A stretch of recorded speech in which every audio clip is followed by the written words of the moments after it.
La división de los realistas en nuestra América. Un episodio probablemente que ha pasado muy desapercibido, porque siempre se ha puesto más el foco en la llamada epopeya de la independencia y en toda la hagiografía que ha venido bolivariana y sanmartiniana. Y sin embargo, ha habido muchos factores de aquel conflicto tan complejo, tan doloroso, ¿no?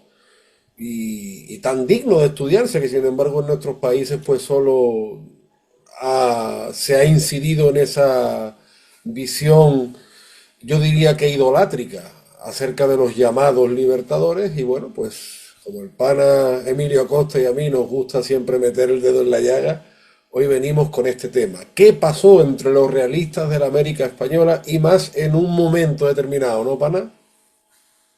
Así es, Antonio. Bueno, antes que nada, darte las gracias como siempre por la invitación a tu canal de YouTube, Antonio Moreno Ruiz. Y sí, hoy vamos a estar hablando de este tema polémico, ¿no? La división de los realistas en América. ¿Por qué los realistas, si tenían controlada la guerra, de repente la balanza se, se movió de Desequilibrio. un lado para otro? Sí, Hmm. exacto, se mueve de un lado para el otro, ¿no? Y bueno, de todo esto y mucho más vamos a estar hablando el día de hoy. Claro, sí es verdad que en un momento dado, por ejemplo, en lo que es el ámbito del Río de la Plata, ahí sí los secesionistas siempre tuvieron más chance, más bazas, ¿no? Para llevarse el conflicto a su ganancia. Pero, por ejemplo, en la misma cuna de Bolívar, en la misma capitanía venezolana, realmente no fue un camino de rosa. Siempre se dice que el Perú fue muy realista, es cierto, pero es que en Venezuela hubo constantes focos de realismo antibolivariano, lo vemos en Coro, en Maracaibo, en Valencia. Bueno, Valencia fue probablemente un emblema, ¿no? Cuando entró el Taita Bove, que fue recibido a bombo y platillo con la bandera española, Valencia recobró su libertad, ¿no? Hubo guerrillas realistas en Venezuela mucho después de la independencia, pidiendo la vuelta al rey.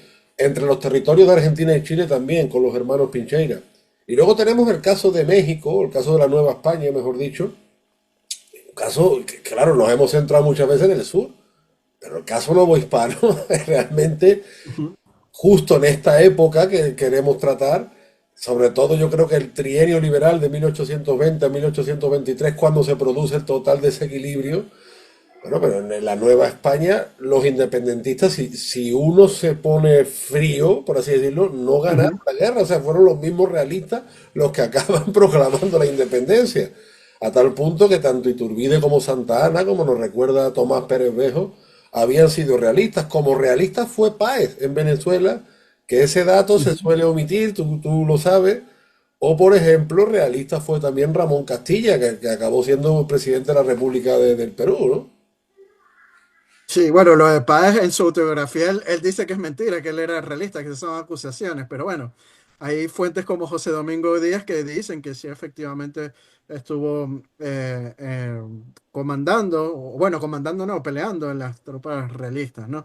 Pero es interesante lo que señalas, ¿no? Porque si es verdad que en el sur, en el Río de la Plata, los secesionistas prácticamente controlaron el territorio sin casi batallas, ¿no? Y justamente se dice que la expedición pacificadora de Pablo Morillo iba con dirección al Río de la Plata, pero cuando abren las instrucciones a mitad del Océano Atlántico, ven que no, que van es a costa firme, a tierra firme, ¿no? Mm. Donde justamente la guerra era mucho más sangrienta, ¿no? Y aunque en 1815 las zonas controladas por los republicanos eran muy pocas, ¿no? Hace poco publiqué un mapa en X, en Twitter, sobre las zonas que tenían en 1815 controladas los republicanos, los secesionistas, y eran mínimas, ¿no? Algunas guerrillas en la zona de los llanos orientales y occidentales, ¿no? Y inclusive, curiosamente, el capitán general Juan Manuel de Cajigal dijo que no entendía por qué los enviaban, ¿no? Manuel Lucena Giraldo ha estudiado muy bien ese caso, pero es que, claro, la idea es que al ser una guerra tan sangrienta que se estaba llevando a cabo en Venezuela y quedando estas partidas realistas controlando zonas de los llanos, pues querían pues acabar por completo esa resistencia realista, ¿no? Mm. Luego, luego pues seguirán dando pelea. Y bueno, yo creo que, Antonio, el hecho que cambie la balanza de la guerra secesionista es el establecimiento de un gobierno liberal en la península, ¿no? Sí, porque entre los realistas americanos, bueno, que esa es otra, es que volvemos otra vez a Tomás Pérez Verde. La causa realista aquí se nos ha impuesto como un conflicto entre europeos realistas versus americanos secesionistas. Eso es falso. O sea, con datos en la mano eso es falso. No, no porque lo diga yo, porque lo digas tú. Sino que basta ver de qué se componían esos ejércitos realistas, ¿no? Lo dijo el general bolivariano Joaquín Posada Gutiérrez, que es preciso que se sepa que la independencia fue impopular en la mayoría de las gentes del país. O sea, los mismos bolivarianos sabían, España nos está haciendo la guerra, como decía, con dinero criollo, con clero criollo y todo criollo. O sea, entonces, sí es verdad que la causa realista entre los americanos estaba muy inclinada del bando de gente muy tradicional, a lo mejor, muy, llamémosla así, conservadora si queremos, ¿no? Pensemos en líderes como un Agustín de Agualongo, por ejemplo, era ese tipo de perfil. Claro, ¿qué es lo que ocurre? Que en la misma España, luego de la guerra contra Napoleón, empiezan las divisiones políticas. Y la causa realista muchos en América la entendían como una causa antirrevolucionaria y por tanto antiliberal. Estamos hablando de principios del siglo XIX, no estamos hablando ahora de un Twitter del siglo XXI, para situarnos en el contexto. Claro que es lo Sí, que... cuando hablamos de liberales no hablamos de Javier Milei. Claro, ¿no? O de, yo qué sé, que hay mil corrientes, ¿no? Pero en ese contexto, cuando los liberales toman el poder en España y lo toman por la vía del golpe militar, que eso es otra, ¿eh? Eso es otra. Porque los liberales, el liberalismo estaba muy metido en el ejército en esa época. Los americanos no lo entendieron bien, ni lo compartieron. De hecho es curioso porque muchos descendientes de realistas en América luego se les llama godos, o se les llamaba también en esa época y se asocia a las ideas conservadoras. O por ejemplo Ujú. el presidente ecuatoriano Gabriel García Moreno, que era descendiente de realistas, ¿no? Y siempre se le achaca esa mentalidad conservadora. Y si es verdad que los americanos no lo entendieron bien. Y luego a mí me gusta siempre, pana, acudir a la proclama de Rafael del Riego, que es el militar que encabeza ese golpe en 1820 en las cabezas de San Juan, aquí en la actual provincia de Sevilla. Y es una proclama muy corta y que a mí me parece un ejercicio de propaganda, independientemente de las cosas de Fernando VII, en fin, una cosa no quita la otra, lo que hablamos siempre, ¿no? Porque él dice en parte de esa proclama, perdón, un rey absoluto, a su antojo y albedrío, les impone contribuciones y gabelas que no pueden soportar. Los veja, los oprime y por último, como colmo de sus desgracias, os arrebata a vosotros, sus caros hijos, para sacrificaros a su orgullo y ambición. Sí, a vosotros os arrebatan del paterno seno, para que en lejanos y opuestos climas vayáis a sostener una guerra inútil que podría fácilmente terminarse con solo reintegrar en sus derechos a la nación española. La Constitución, sí, la Constitución basta para apaciguar a nuestros hermanos de América. Fue todo lo contrario. Fue todo lo contrario. La Constitución y la imposición del trienio liberal lo que hizo fue destrozar la causa realista, impedir esa expedición de ultramar. Algunos dicen, pana, que iba, se calculaba que eran unos 20.000 soldados que iban a auxiliar a los realistas, que eran fundamentalmente americanos. En otras ocasiones, de hecho, hemos hablado de esa combinación de fuerzas europeas y americanas con Pablo Morillo, ¿no? Que Pablo Morillo sostuvo con bastante decencia desde el punto de vista militar todo lo que fue la guerra contra Bolívar. Y sin embargo, la Constitución... Morillo nunca fue derrotado, ¿eh? Claro, claro, por eso. Dicen que las queseras del medio sí, que Páez lo derrotó, pero es que si tú te pones a ver los informes y los boletines realistas, dicen que ellos más bien ganaron la batalla. El mismo José Domingo Díaz también dicen que ganan la batalla, o sea que Murillo nunca fue derrotado, ¿eh? Claro, entonces, Batalla. todo lo contrario de lo que pretendía Riego o de lo que quería convencer Riego. O sea, la Constitución no apaciguó los ánimos, fue al contrario, la Constitución desanimó a todos aquellos que estaban sosteniendo la bandera realista en América. Y yo siempre me acuerdo también de las palabras de Bolívar, la proclama esa famosa que hace en Ayacucho, ¿no? soldados, perdón, este ejército que se jacta de 14 años de conquistas, refiriéndose, perdón, al ejército real del Perú. Entonces, por independencia de Fernando VII, luego cuando los liberales van tomando el poder, los impuestos son iguales o peores, que esa es otra, porque también se dice que si las reformas borbónicas son las que aceleran el proceso de independencia, pero la república, con los desastrosos gobiernos que vienen, vamos, los impuestos que vienen en época republicana, entonces Riego en ese sentido actúa igual que actúa Bolívar o que actúa San Martín. Yo creo que prefirió mucho más su posición ideológica antes que el interés de la monarquía. Con independencia, vuelvo a decir de que Fernando VII no fuera el mejor de los reyes, todo lo que queramos.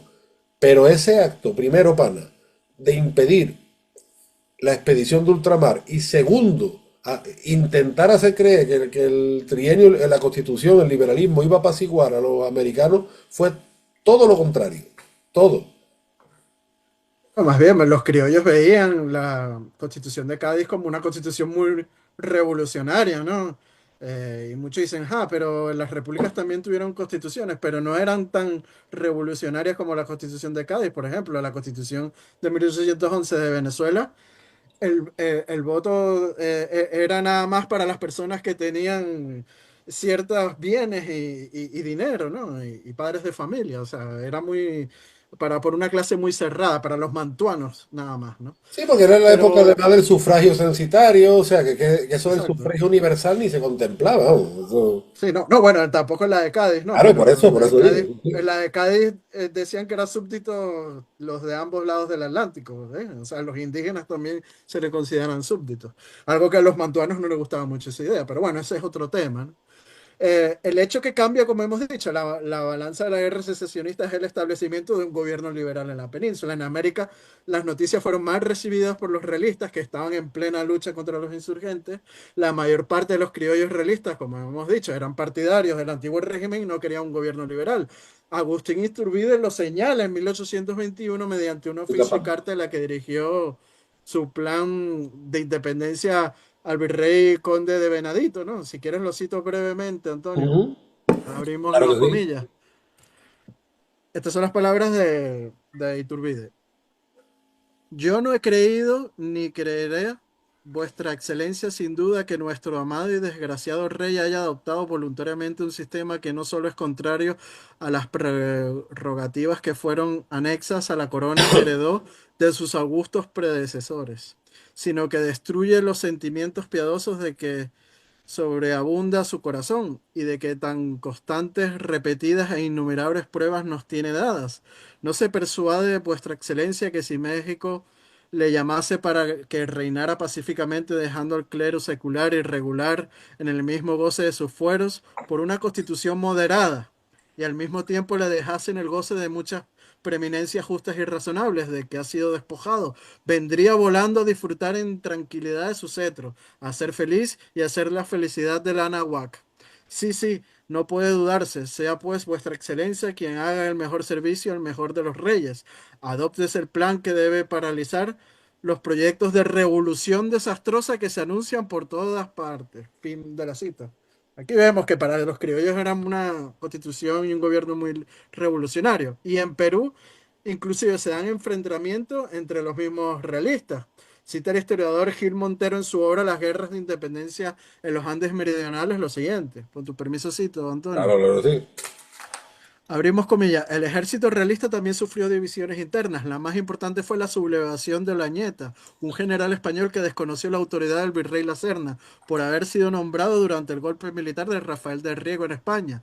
La Serna decidió enviar a las tropas al Alto Perú para apagar la sublevación de Olañeta, mermando las fuerzas realistas y dejando solo a Canterac en Junín, provocando su derrota en la batalla de Junín, la primera victoria del ejército patriota en suelo peruano en más de 10 años. Fin de la cita, ¿no? Es que Aquí el vemos. episodio de Olañeta, además, ten en cuenta una cosa, el virrey Abascal logra unir las fuerzas del Perú y de Charcas o del Alto Perú, un ejército que une desde el Pacífico hasta los Andes y que en un momento dado campea desde Quito hasta Chile.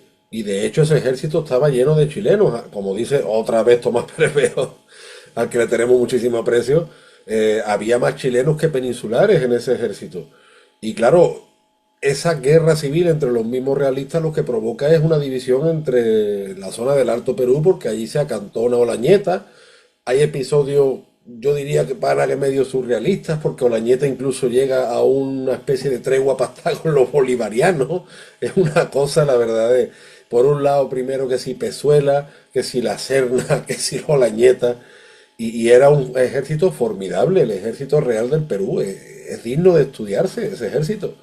Pero todas estas contiendas políticas lo fueron mermando y entre tanto peruanos como alto peruanos no gustó nada la idea de una constitución liberal y de ideas revolucionarias. Claro, ellos decían, la mentalidad, intento ponerme en la mentalidad de un hombre de principios del siglo XIX, ¿no? Oye, si estamos luchando contra una causa que ahora desde la península se nos impone, ¿por qué estamos luchando? Entonces, como te digo, la guerra, y eso lo saben mucho los militares, bueno, en nuestro tiempo también lo saben los políticos, lo saben los periodistas, pero la guerra, aparte del factor humano, económico, armamentístico, cuenta mucho la moral, el factor psicológico. Y como factor psicológico, la división entre los realistas fue total. Eso es importante, yo creo, resaltarlo, ¿no? Sí, por supuesto. Y en Venezuela también fue más de lo mismo. Durante la mayor parte de la guerra de secesión, el bando realista tenía favorable el devenir de la misma, venciendo a la Primera República y a la Segunda República, ¿no? Y en 1815, cuando llega a Venezuela Pablo Morillo, mantuvo pues el territorio libre, rechazando pues las incursiones republicanas hasta 1820, que eran incursiones mayoritariamente de guerrillas, ¿no? Solamente se perdió el territorio de la Guayana, pero ojo, no fue Morillo quien estaba al frente de esas tropas que perdieron la Guayana. Y bueno, pero hasta 1820, lo que es la mayor parte del territorio que estaba poblado e importante de Venezuela, pues estaba en manos realistas, toda la parte central, Caracas, Valencia, Maracaibo, la ciudad de Cumaná en el oriente, ¿no? O sea, todas las Ujú. ciudades importantes estaban eh, bajo la fuerza realista, ¿no? Y bueno, todo esto hasta 1820, que luego se firma el armisticio por órdenes de la península, del gobierno liberal de la península, y es que en 1820, como hemos dicho, pues ocurre ese golpe letal al realismo de ganar, que es el alzamiento militar de Riego, y el general Antonio Quiroga, que no lo podemos dejar por fuera, que Ujú. tuvo como consecuencia pues el establecimiento de ese gobierno bajo una constitución liberal en España. Y el 1 de enero, pues Riego pues proclama la Constitución de Cádiz en la cabeza de San Juan, y esa expedición que se estaba armando para apoyar a las fuerzas realistas en América, pues se cae, ¿no? Y en América las noticias, pues, no fueron bien recibidas por los realistas, que estaban, como hemos dicho, en plena lucha contra los insurgentes. La mayor parte de los escritores realistas eran partidarios, como hemos dicho, del antiguo régimen y no querían un gobierno liberal. El oficial realista Rafael Sevilla, que es uno de esos oficiales que llegó con Pablo Morillo, cita en sus memorias de un oficial del ejército español, campañas contra Bolívar y los separatistas de América, que es del año de 1859, cómo fue recibida la Constitución liberal en la ciudad de Cumaná, al oriente de Venezuela en 1820. Te lo cito brevemente, Antonio. Y Abrimos fíjate, comillas. bastante posterior a cómo a la época en que sucedieron los hechos, ¿no? Sí, por supuesto. Bueno, las memorias son de 1859, pero les va a narrar un hecho que sucede en ¿Qué sucede? Claro, 1820. claro, sí, sí, interesante. En 1820 en Cumaná, ¿no? Poco después de la rebelión de Riego, dice, abrimos comillas. El 2 de mayo se recibió la infausta nueva de la jura de la Constitución en la península y la orden para que enseguida se hiciese igual ceremonia en Cumaná. Al efecto se formó un tablado en medio de la plaza donde el gobernador, ante la tropa de mar y tierra formada, leyó aquel código el día 3. Lo vitoreó, juró e hizo jurar. Gran trabajo costó a los jefes el que la oficialidad y la tropa repitiesen aquellos vivas, pues todos pronosticábamos y preveíamos que con aquel sistema se iba a perder la tierra firme, a costa de tantos sacrificios conservada. La fiesta se llevó a cabo con visible repugnancia, pero sin resistencia. Era preciso obedecer para no quebrantar las severas leyes de la ordenanza. Y obedecimos como Abraham cuando salió a sacrificar a su hijo. Fin de la cita. Mira, Sevilla pone como la principal causa de la pérdida de la guerra para los realistas, esta, ¿no? E incluso el ideólogo de la independencia, Antonio, que tiene como nombre Juan Germán Rocio, Ujú. escribe el 4 de septiembre de 1820 a Simón Bolívar lo siguiente, te lo voy a citar también. Abro comillas, al jurarse la Constitución española, les hicieron creer que nosotros nos someteríamos a ella. El resultado contrario les indica que somos fuertes para la repulsa y para seguir la lucha, o que somos ya más poderosos que Morillas y sus comitentes, y la consecuencia es pasarse a nosotros. Si prosigue el abandono de su partido por los criollos, la España está obligada a hacer la paz. Fin de la cita, ¿no? Esto generó una enorme confusión entre los mismos realistas en 1820 y 1821. Y al respecto sobre eso, cita el testigo de la guerra de independencia, el médico venezolano José Domingo Díaz, lo siguiente, Antonio, porque hay que hablar bajo bibliografía, aquí no nos estamos Y si no, inventando no. nada. Abrimos comillas. Bajo aquel funesto gobierno, está hablando del gobierno liberal, que perdió a mi patria, hablando de España, no me era posible ya prestarle mis servicios. Me separé de la redacción de la Gaceta que 8 años había estado desempeñando. No hay que dudarlo, aquel funesto gobierno perdió a mi patria y nos envolvió en sus ruinas. Una epidemia pestilencial no propagará tan rápidamente su mortal contagio como aquella fatal constitución propagó el que le era particular, hizo desaparecer todos los principios del orden. Fin de la Mira, cita. mira. En efecto, se da una división en las filas realistas entre conservadores y liberales, además de que el conflicto peninsular causa que no, como hemos dicho, que no se envíen ni refuerzos, ni pertrechos, ni a las tropas leales al rey, ¿no? Sintiéndose abandonadas, ¿no? Por Total. ende, muchos de los líderes realistas cambian de bando al republicano. Tal es el caso del indio Juan de los Reyes Reyes Vargas, Vargas. o el caso de Obando también en la Nueva Granada. Fíjate, pana, que tú estos días has tenido tu polémica, yo te lo advertí cuando citaste a Alan García.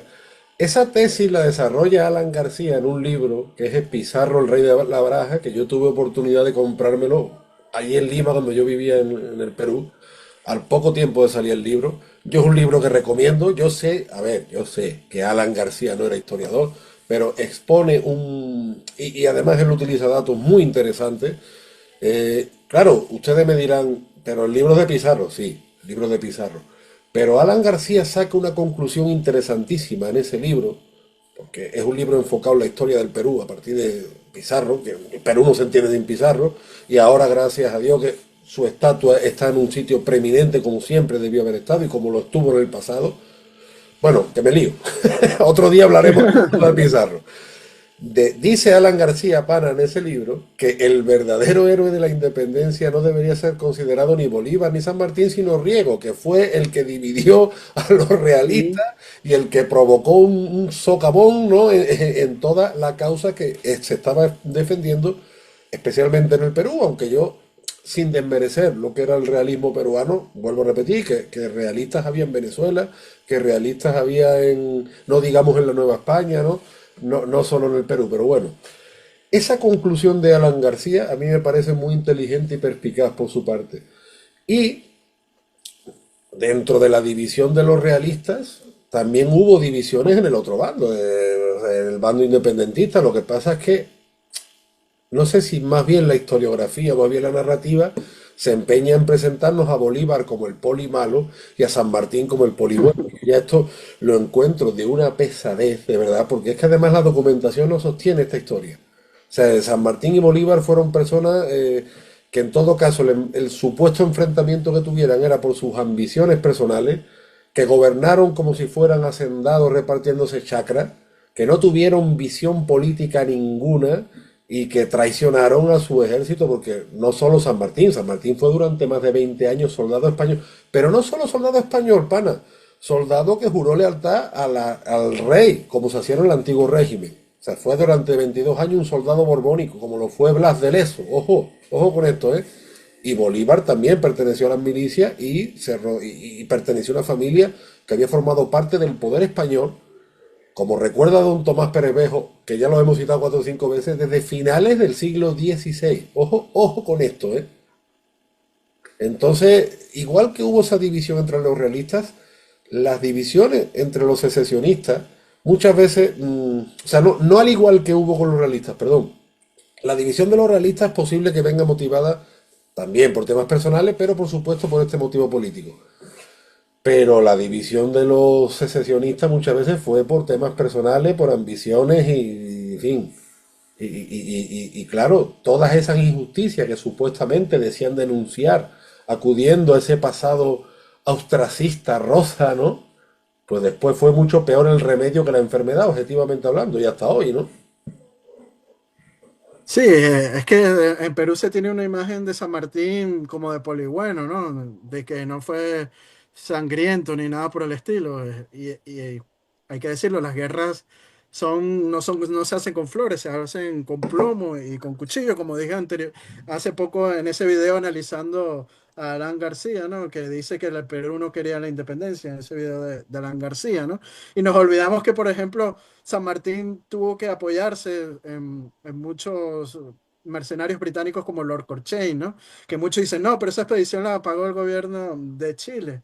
Hombre, la pagó el gobierno de Chile con lo robado en la hacienda por las tropas de San Martín que venían con muchos mercenarios británicos cruzando los Andes, ¿no?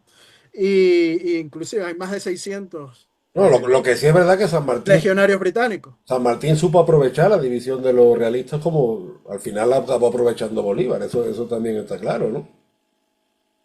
Por supuesto, y además también como cuando llegan al Perú, todo el tesoro de la Real Hacienda de Lima, pues es llevado por el mismo Lord Cochrane hasta Inglaterra, ¿no? Con la anuencia de San Martín, que todos estos son datos que recoge muy bien Julio González, ¿no? En su obra.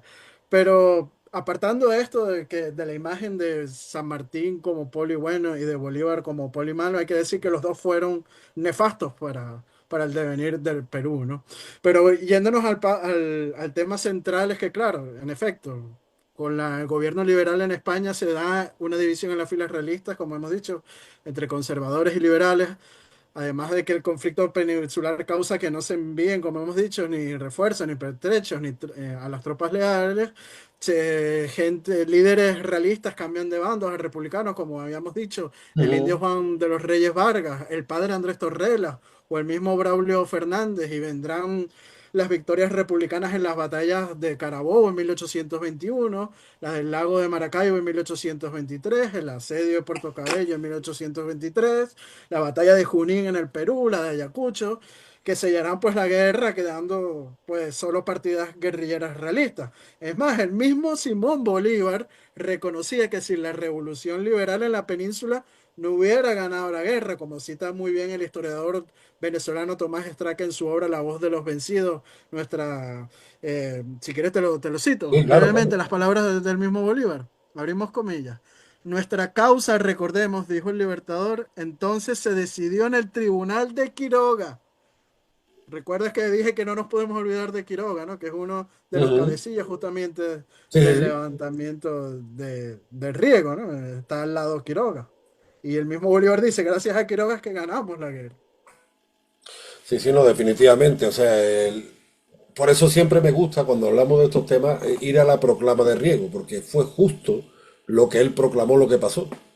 Y muchas veces ha sido las torpezas, los sectarismos, lo que nos han llevado a la división. El problema que yo veo, para es que han pasado 2 siglos y lejos de enmendar la plana, lo que estamos haciendo es profundizar en nuestros errores y es lo que decía el historiador portugués Oliveira Martín, que los países pequeños en el futuro estaban destinados a sufrir mucho y parece que seguimos empeñados en ser países pequeños y en no coger el toro por los cuernos y sobre todo el toro por los cuernos de nuestra historia. Siguiendo con estas idolatrías y con estas historias que además no nos han servido para construir un futuro. Han podido servir para X tiempo, pero está claro que ya ni para eso sirven, ¿no? Entonces, bueno, creo que es un episodio de nuestra historia que debemos conocer, que debemos valorar, señalar la torpeza de unos y de otros. Aquí no es una visión nuestra de europeos contra americanos, todo lo contrario, es rescatar precisamente lo que los americanos lucharon y que por desgracia ni en América ni en España pues se registra, ¿no? Yo quisiera ver algún día en Sevilla, en vez del monumento ese a Bolívar que parece Ángel Peralta, el rejoneador, pues no sé, que estuviera ahí Huachaca, o que estuviera Benavides, o que estuviera Hualongo, ojalá por fin Eso sí que sería reconciliarnos con nuestra historia, ¿no? Pero bueno, el caso es que la división de los realistas selló fatalmente el destino no solo de América, sino también de España. España queda amputada sin América.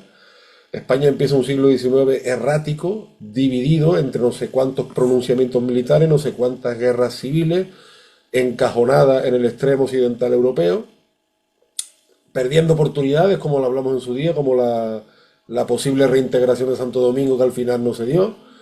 Empieza una carrera, digamos, por el norte de África, luego empieza una carrera intentando competir con otras potencias europeas que siempre nos dejaron solos, siempre, Y a la cola también. a la cola. Luego en 1898 nos vimos más solos que la una, y bueno, pues así seguimos. Pero bueno, por lo menos sabemos qué es lo que no debe dividirnos más, y a ver para si vamos tejiendo puentes para estar por lo menos más unidos y que el futuro no esté, no pinte color de hormiga, como se dice allá, ¿no?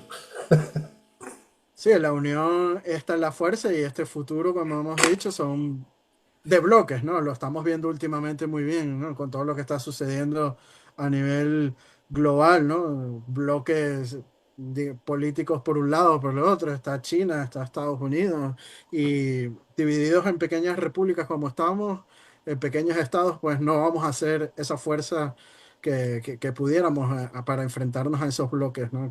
Políticos que vienen y que ya están aquí entre nosotros, no es el futuro, es el presente, Es el eso tampoco. presente, correcto. Bueno, porque esta división que hubo entre los realistas nos enseñe por fin el camino desde la rectificación, pana. A ver si es verdad. Como siempre, tú sabes, un placer tener contigo estas charlas históricas hispánicas. Siempre vamos a recomendar tus canales, Venezuela Provincial a través de Facebook, a través de Instagram, a través de YouTube.